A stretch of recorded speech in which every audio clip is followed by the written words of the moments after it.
देखो, तो आज क्लास 12th में मैथ में हम जो है ऑकलन की जो लास्ट टॉपिक है मध्यमान की प्रमेय, लैग्रांज की प्रमेय, इसको हम पढ़ेंगे। समझ गए? तो देखो इसमें क्या है, सबसे पहले हम मध्यमान प्रमेय की बात करते हैं। तो मध्यमान प्रमेय जो है दो प्रकार की है। इसमें रोले की प्रमेय, लैग्रेंज की मध्यमान प्रमेय। समझ गए?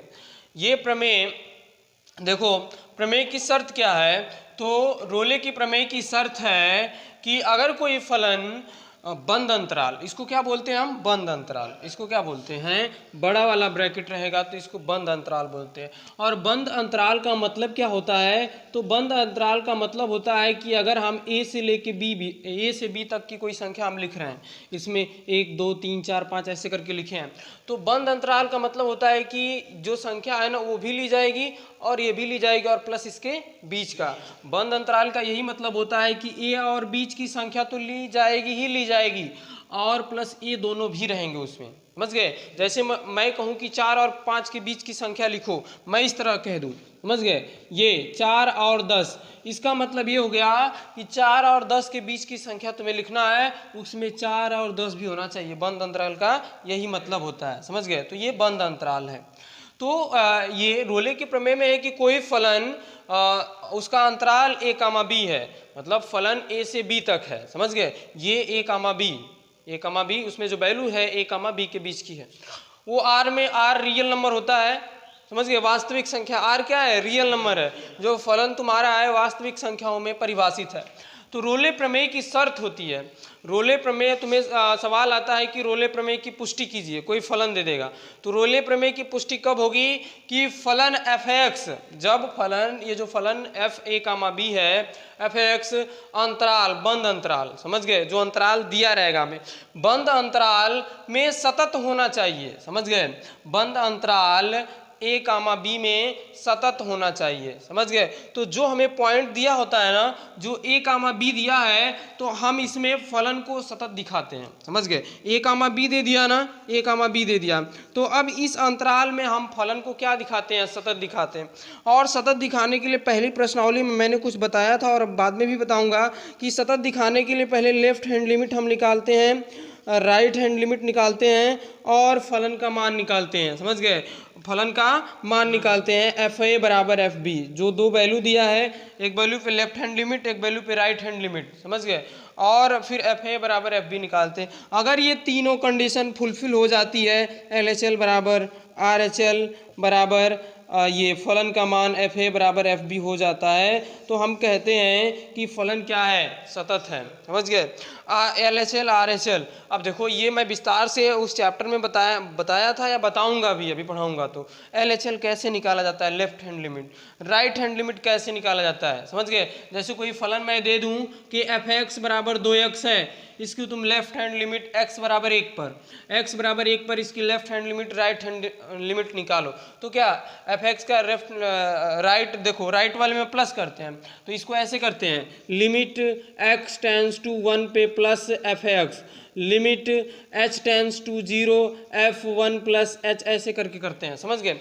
ये मैंने बताया था, दोबारा भी बताऊंगा कि कैसे, अभी सवाल लूंगा तो कैसे लेफ्ट हैंड लिमिट निकाली जाती है, कैसे राइट हैंड लिमिट निकाली जाती है और फलन का मान। तुम्हें बस इतना याद रखना है कि अगर रोले की प्रमेय को सत्यापित करना है तो फलन को पहले क्या करना होगा जी? सतत दिखाना होगा। सतत कैसे दिखाते हैं? तो फलन का left hand limit, right hand limit और फलन का जो वैल्यू दिया है, जो अंतराल दिया है, एफ ए और एफ बी पे बराबर दिखाएंगे, तो यहाँ पे एल एच एल और आर एच एल जो है ये हमारा फलन सतत हो जाएगा।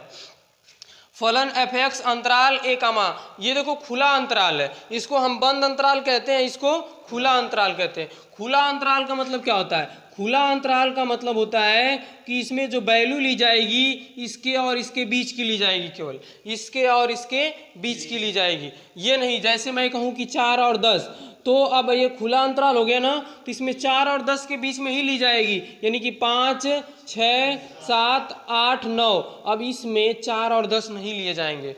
खुले अंतराल का मतलब होता है। अगर बंद अंतराल होगा तो 4 और 10 भी लिए जाएंगे। तो खुले अंतराल अवकलनीय हो तो देखो अवकलनीय की कंडीशन क्या होती है, अवकलनीय किसे कहते हैं, कोई भी फलन अवकलनीय कब होगा, तो इसमें डेरिवेटिव निकाला जाता है, समझ गए, इसमें LHD निकाला जाता है, left hand derivative, right hand derivative, समझ गए, और फलन का मान, left hand derivative, right hand derivative और फलन का मान जो है ये तीनों बराबर हो जाते हैं, समझ गए। और उस बिंदु पर, जिस बिंदु पे तुमने लेफ्ट हैंड निकाला, राइट हैंड निकाला और उस बिंदु पर तुमने फलन का मान निकाला, तो अगर ये तीनों बराबर हो जाते हैं तो फलन क्या होता है, अवकलनीय होता है, समझ गए। फलन क्या होता है, अवकलनीय होता है। अवकल सततता वाले चैप्टर में इसको विस्तार से पढ़ाया जाएगा, बस तुम्हें इतना याद रखना है कि सतत दिखाना है, अवकलनीय दिखाना है। कैसे दिखाया जाता सतत, तो left hand limit, right hand limit और फलन का मान। यहाँ पे कैसे, LHD, RHD और फलन का मान, समझ गए।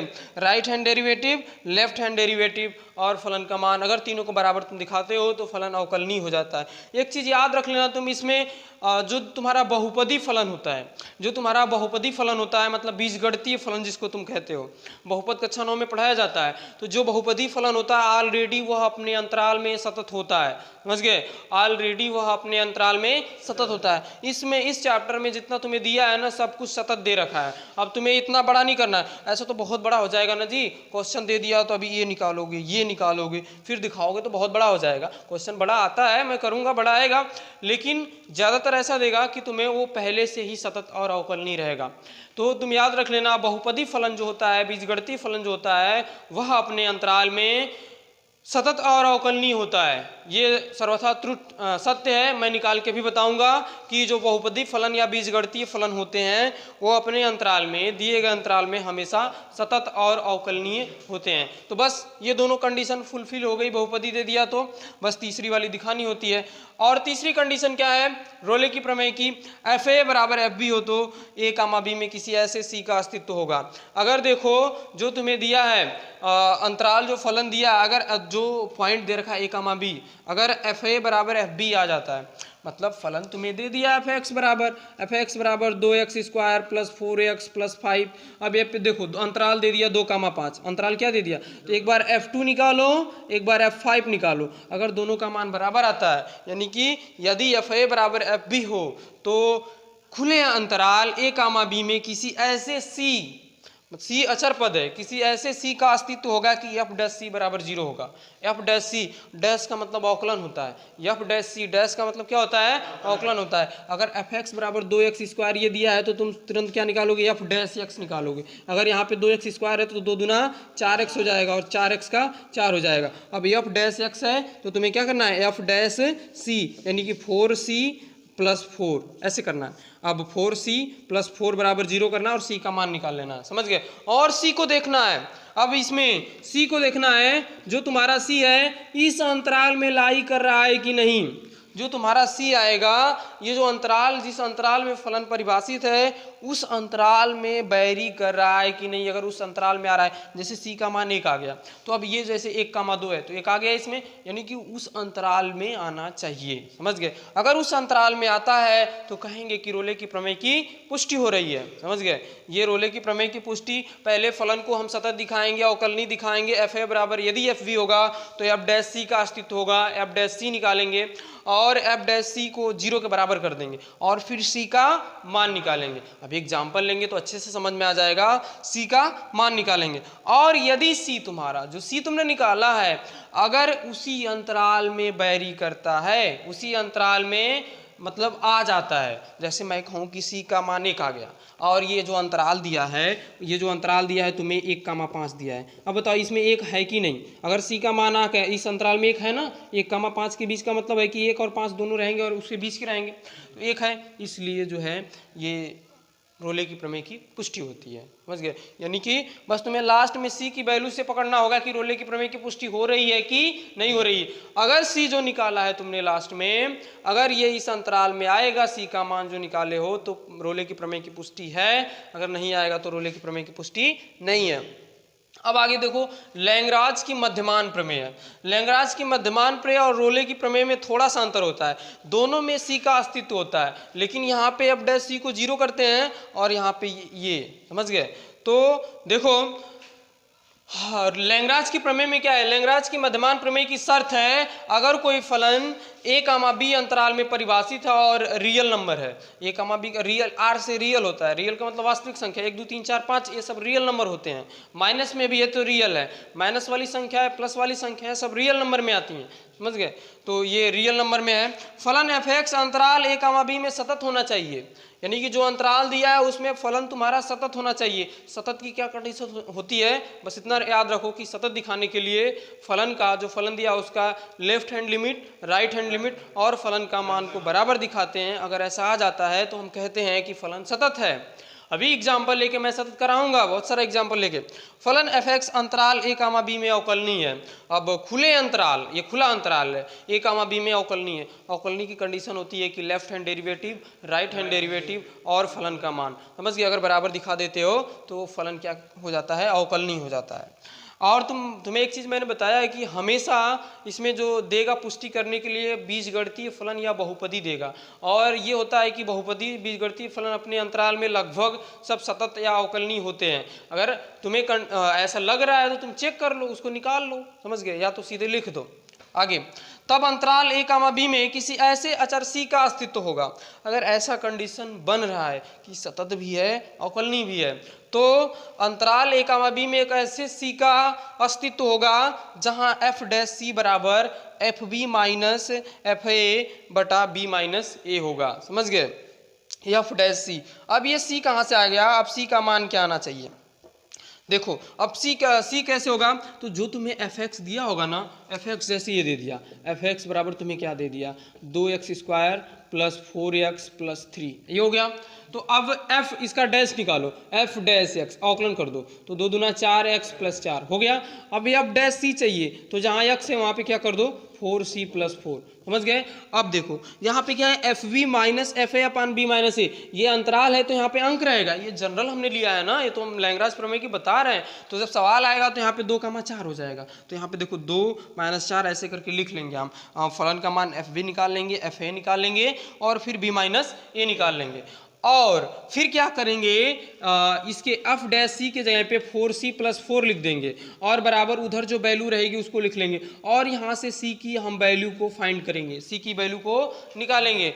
और यदि c की वैल्यू, अब जो c की वैल्यू तुम निकालोगे, समझ गए? अगर c की वैल्यू खुले अंतराल में, यदि c की value belongs to a, b, अगर जो तुमने c निकाला है अगर a, b में वैरी कर रहा है तो हम कहेंगे लैंग्राज की प्रमेय की पुष्टि हो रही है। अगर बैरी नहीं करेगा तो कहेंगे लैंग्राज की प्रमेय की पुष्टि नहीं हो रही है, समझ गए? ये है तुम्हारा रोले की प्रमेय और लैंग्राज की प्रमेय। इसका जब हम एग्जाम्पल लेंगे तो और अच्छे से क्लियर हो जाएगा, समझ गए? तो समझ में आया कि नहीं क्या किया जाता है? fb कैसे निकालोगे? तो जो फलन दिया है तुम्हें f(x) बराबर वहाँ पे b रख दो, fb निकल जाएगा। fa कैसे निकालोगे? सारा कुछ जो है वो निकाला जाएगा, fb, fa और b माइनस a। यहाँ पे देखो दिया रहेगा ना 2,5, तो f2 निकाल लो, फिर f5 निकाल लो, फिर 5 - 2 कर दो, तो ऐसे करके निकल जाएगा 4c प्लस 4c का मान। और वह c का मान अगर इस अंतराल में वैरी करता है तो लैंग्राज की प्रमेय की पुष्टि होती है। यहाँ पे भी वही हाल है, अवकलनीयता समझ में आएगी नहीं? ये इतना तो समझ में आ गया कैसे निकालते हैं। अभी निकालना नहीं आ रहा है तो मैं रिपीट करूंगा, कल उसको रिपीट करूंगा ना, अवकलनीय कैसे दिखाते हैं, सतत कैसे दिखाते हैं। लेकिन इतना याद रखना, सतत के लिए left hand limit, right hand limit और फलन का मान बराबर दिखाना होता है उस पॉइंट पर जिस पॉइंट पे तुम्हें सतत दिखाना है। और अवकलनीयता के लिए left hand limit, left hand derivative, right hand derivative और फलन का मान बराबर दिखाना होता है। अब कल की क्लास में मैं तुम्हें बताऊंगा कुछ एग्जाम्पल लेके लेफ्ट हैंड ये कैसे निकालते हैं, ये कैसे निकालते हैं, बराबर कैसे दिखाते हैं, समझ गए? और ज़्यादातर मैंने बोल दिया है तुम्हें कि जब भी लैंग्राज की प्रमेय की पुष्टि करने के लिए आएगा तो बीजगणितीय या बहुपदी फलन देगा, अर्थात उसमें तुम्हें ये 2 स्टेप नहीं करना होगा, ये 2 स्टेप नहीं करना होगा, इसलिए थोड़ा सा आसान हो जाता है। अगर ये दोनों स्टेप करना होता तो बहुत बड़ा हो जाता, समझ गए? क्योंकि अभी LHL, RHL और ये निकालोगे तो एक पेज ले लेगा, फिर एक पेज ये ले लेगा, फिर जो है करोगे तो बहुत बड़ा बन जाता है। इसलिए वैसे ही फलन दिया जाता है कि वो पहले से ही अवकलनीय और सतत हो, समझ गए? तो चलो अगली क्लास में हम रोले के प्रमेय की एग्जाम्पल लेके पुष्टि और लैंग्राज की प्रमेय की एग्जाम्पल लेके पुष्टि करेंगे। समझ गए? ये थी तुम्हारी लैंग्राज की प्रमेय और रोले की प्रमेय। अब हम कल की क्लास में इसके एग्जाम्पल के साथ मिलेंगे कि कैसे हम जो है इसकी पुष्टि करेंगे रोले की प्रमेय को और लैंग्राज की प्रमेय को, और यही तुम्हारी अगली प्रश्नावली में है 5.8 में। समझ गए? चलो कल हम अगली क्लास में मिलते हैं। वीडियो अच्छा लगे तो लाइक करें, शेयर करें, दोस्तों में ज़्यादा से ज़्यादा शेयर करें। चलो कल हम अगली क्लास में इसके एग्जाम्पल के साथ मिलते हैं।